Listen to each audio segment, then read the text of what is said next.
La séance de travail vespérale dans le cadre de la vidéo mensuelle organisée par le Centre cardio-thoracique à l'attention des cardiologues de Monaco et de la région Côte d'Azur Ligurie se porte au mois de mai sur un état des lieux et les perspectives des traitements thrombotiques.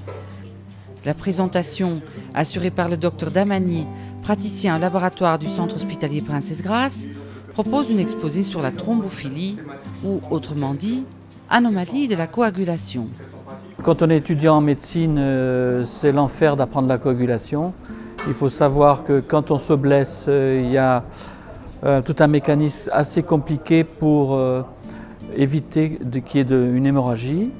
Et donc ce processus d'évitement d'hémorragie, lorsqu'il survient d'une manière pathologique en interne, peut être à l'origine de caillots. Et ces caillots peuvent être à l'origine de phlébites, les caillots peuvent migrer dans le poumon, ça peut être une embolie pulmonaire, ça peut migrer dans le cerveau, ça peut faire un infarctus cérébral, ça peut migrer dans des tas d'organes vitaux comme le foie, le rein, le cœur, etc.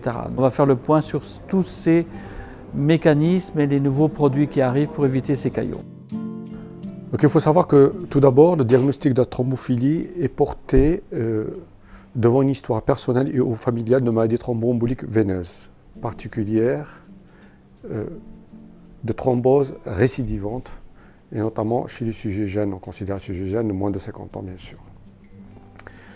Et actuellement, par rapport à cette problématique de la thrombophilie, il y a de nouveaux anticoagulants dont on parle de plus en plus, qui ont fait couler beaucoup d'encre et qui sont venus concurrencer justement les antivitamines K, que l'on connaît depuis 1954. Ces nouveaux anticoagulants sont de deux types. C'est vraiment le gros problème pour ces nouveaux anticoagulants, c'est qu'on ne dispose pas à l'heure actuelle d'antidotes. Et tous les défis des laboratoires, c'est de pouvoir proposer justement des techniques et des analyses permettant de détecter un éventuel surdosage. Au sein de notre laboratoire de biologie polyvalente, on reste quand même un service spécialisé, notamment dans cette problématique d'hémostase, dans le service dirigé par Dr Fissor.